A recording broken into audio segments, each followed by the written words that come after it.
You like anime? Due to YouTube circumstances, all our anime reactions are over at the Goosh, which is our Patreon. Over 3,000 of them. Link is in the description. A partial list is in the comment section. Bring your balls. Okay, guys. Now, as many of you know, I used to do stand-up comedy for a living. Another time at the Salvation Army store, I bought a ballerina's tutu that fit me. Yeah, did you guys catch that? A ballerina's tutu that fit me. So the first thing that became very apparent was why this girl gave up on her ballet career. Yeah, because, and I don't think she could have starred in Swan Lake anyway. It would have had to be more like Swan Ocean.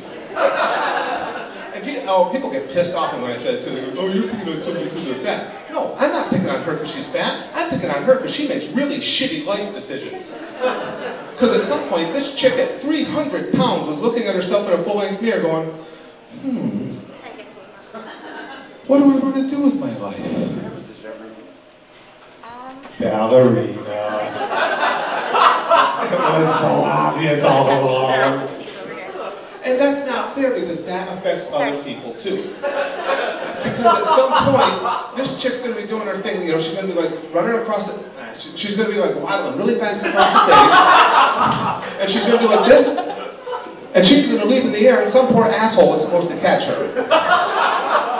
So yesterday I posted that Family Guy Try Not to Laugh video, and in there I made a reference to a time that I got banned for life from a comedy club down in Waterbury, Connecticut. It's been I couldn't remember the name of the town. It's been since pointed out to me in the comments. It was Waterbury. I could just remember it was water something. But anyway, I didn't think anything of it. It was just kind of a throwaway comment because it was something entertaining to me that I remembered. And then in the comment section, everybody was like, well, dude, you just kind of fucking left us hanging and didn't tell us how or why you got thrown out of the comedy club. So I apologize for that. It wasn't supposed to be a cliffhanger. It was just something I said in the moment. But yeah, it's actually a pretty fun story. So I thought I'd share it with you. I'll throw another couple or maybe another clip of some old stand-up in here as well. You gotta know your limitations. And I am living proof of that because I love horse racing. I really do. But if you look in my closet, you will not find a set of jockey silks. For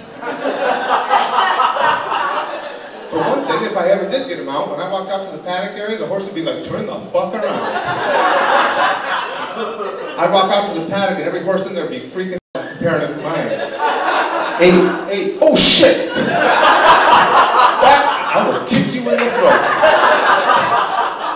Unless the idea is for me to get up on your fat ass and you run around that track, leave, bitch.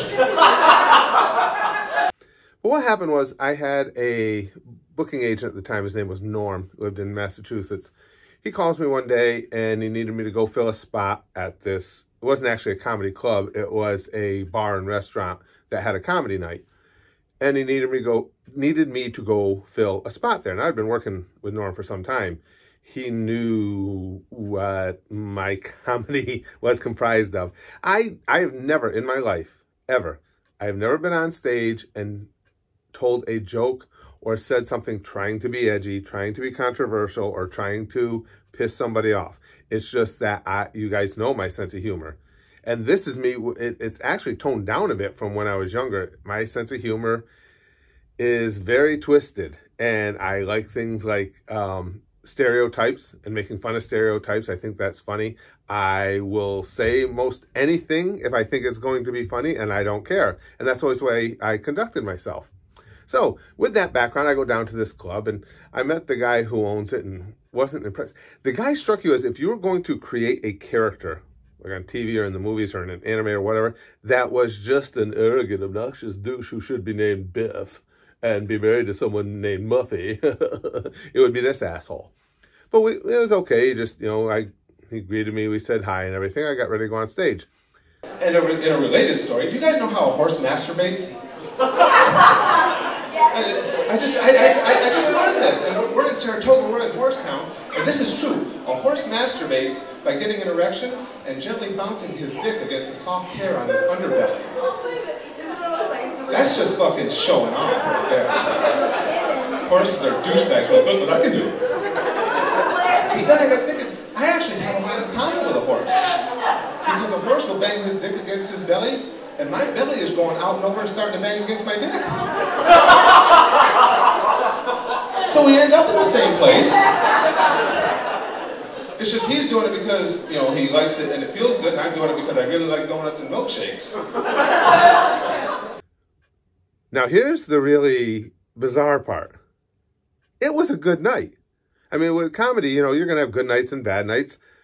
It was great. I was my typical charming self.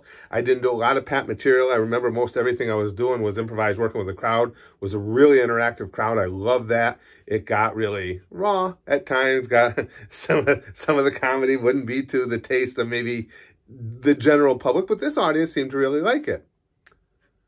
But I get done with my act, and I go over to get paid, and this guy, I mean, his right when I met him, you could tell his buttocks were way too tight, but now they were fucking clenched like a vice. He was like, and he was giving me the look, and I could tell he was a little unimpressed.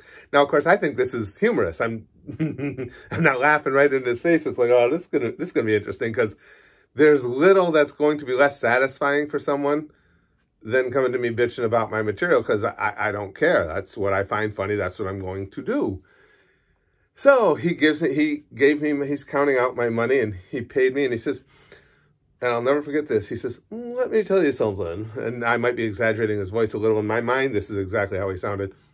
Let me tell you something, young man. I was younger at the time. I am from Connecticut. My friends, my family, my clientele, they're from Connecticut. In Connecticut, we don't conduct ourselves that way. And now this is on a night everything went well. And so I was like, cool. And I said, well, let me tell you something. I'm from upstate New York. My friends, my family, they're all from upstate New York. Why don't you and your friends and family charter a bus, and you can come up and kiss all our asses or suck all our dicks? I said something along those lines. It was really witty, really funny, and it pissed him off. And it's like, and now I think it's funny too, because now he's mad. And it's like, dude, you're not going to do anything. I was almost wishing, and again, back in the day, guys, I was a little bit more over the edge than I am now. I'm like, go ahead, get pissed off enough, because I kind of want to fucking punch you in the throat. I kind of did. And back then, yeah, I would have gotten arrested for assault for the opportunity to punch this guy in the throat, but he didn't have the balls for any of that. He just, he got that kind of look, and he didn't even say anything else. He just stormed off into the kitchen and slammed the door. Apparently slamming the door, that really taught me. So I go back home. I still remember I got home probably a little after 3 in the morning. Right as I got in, you'd swear he had fucking some sort of tracking device on me or something. This is long before the days of tracking devices. My phone rings. It's Norm, my booking agent. He goes, what? I don't remember the guy's name. He says, what the fuck did you do to so-and-so? I said, no, I didn't do nothing to him. He goes, I was just on the phone with him for an hour. I had to smooth everything over. I almost got kicked out of booking into that club. I said, Norm, how long have you been booking me? I said, I was me. Apparently, he is not impressed by me. I said, this is clearly on you. Norm was just like, you fucking drive me nuts.